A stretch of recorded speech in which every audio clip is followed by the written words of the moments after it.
he concluded that there was some tremendous existential energy that is running the whole show. He then started wondering about how to establish a connection with the energy.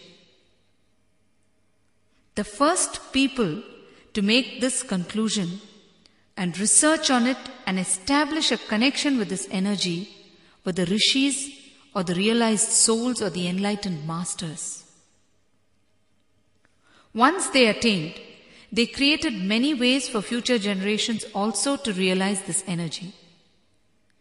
The ways that each of them gave are the various meditation techniques and religions.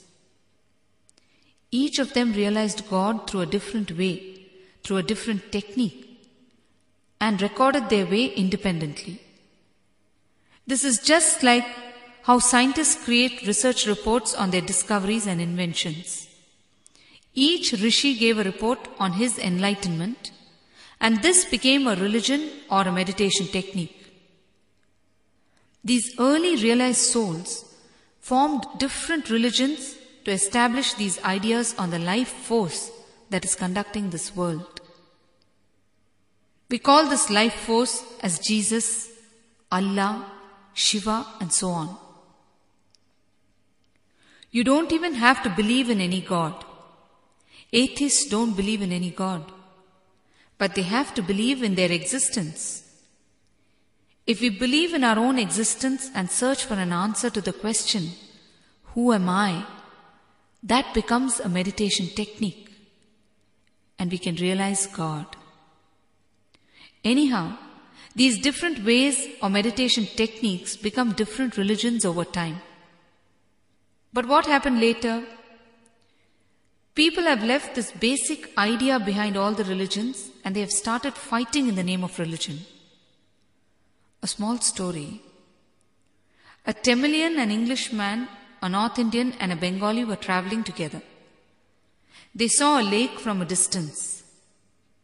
The Tamilian saw it from the south and called it Tannir, which is the Tamil word for water. The Englishman saw it from the west and called it water. The North Indian saw it from the north and he called it Pani. The Bengali saw it from the east and called it Jal. All four of them were referring to the same thing, that is water. But they started fighting over it, saying that what each of them was saying is the correct thing.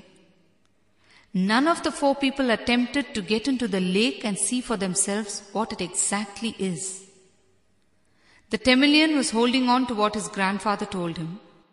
The Englishman claimed that his grandfather told him it is water. The North Indian and the Bengali were also clinging on to what their respective grandfathers told them. This is exactly what we are doing also. People who fight over religion are doing the same thing. They have to understand that from which angle the early realized souls saw, from that angle they named it. But everything is one, existence or God. Krishna and Christ mean the same. People have seen them from different angles, that's all. These four people, without getting into the lake, are arguing about what their forefathers told them. What will happen? They will only fight because each of them thinks that what their forefathers said was right. If they decided to put aside what their forefathers have said and get into the lake and see for themselves, they will understand that all their grandfathers meant the same thing. Then there will be no fight. Today, only those who have not got into the lake and had a mouthful of water are fighting. Those who are spreading terrorism in the name of religion and caste are those who have not got into the lake called spirituality and had a taste of the truth. The four people who are fighting are simply standing on the shore and fighting. So understand that the truth is expressed in various forms, that's all. Coming back to meditation.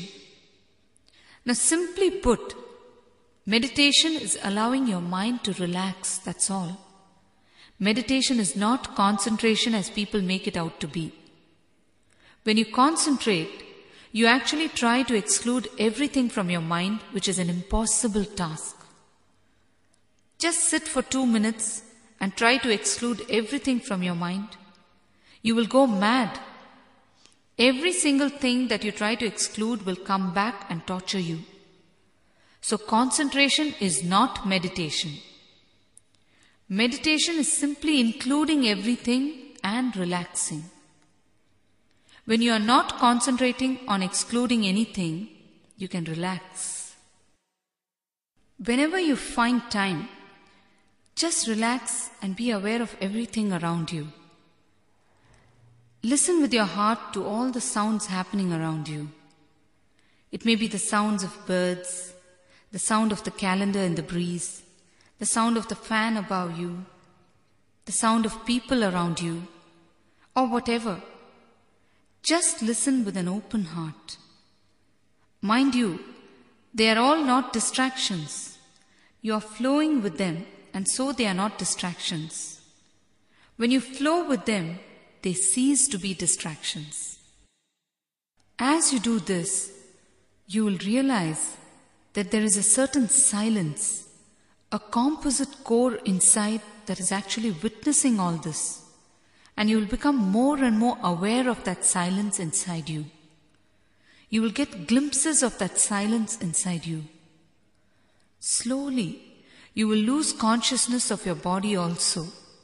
You will have only awareness. You will feel yourself only through your awareness, not through your body or through your mind.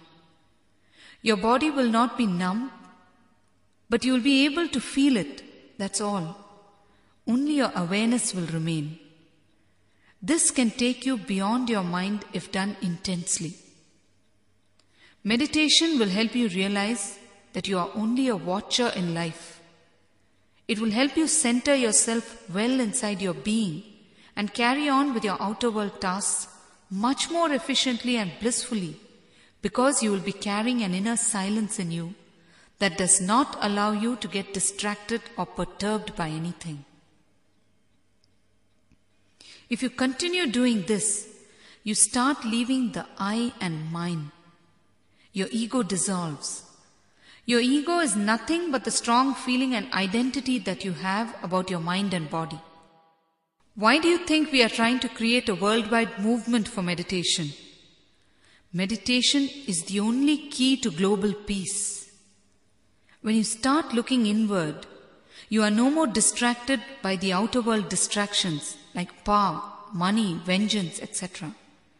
All your base energies will get transformed into higher spiritual energies. The collective consciousness will undergo a shift and automatically peace will prevail. That is why I am focusing on transformation of individuals. When a set of individuals get transformed with an experiential understanding, they will in turn inspire others from their own experience, and this will continue to create a positive new mental setup in society. Unless your understanding becomes an experience, transformation is not possible. Meditation can make your understanding an experience. Meditation is the only hope for transformation of the individual and transformation of the society. When you meditate, your intelligence grows. You start getting clarity on all issues. You no more need to ask people for alternatives. You simply know, that's all. You know because you are so much in tune with your inner intelligence. You know that it cannot be wrong. You will know from your being that you are on the right track. There may be moments when the going gets tough because you are against the majority. But you will know that the outcome is going to be beautiful and liberating. All you need to do is persevere and have deep faith in your own intelligence. When you nurture yourself with meditation, your capacity will expand and you will be able to do so many things in the outer world. There will be no limit to what you can do and express. You will find yourself growing in different dimensions. Anything will come easily to you when you are functioning with your inner intelligence and not with your ego. When anything becomes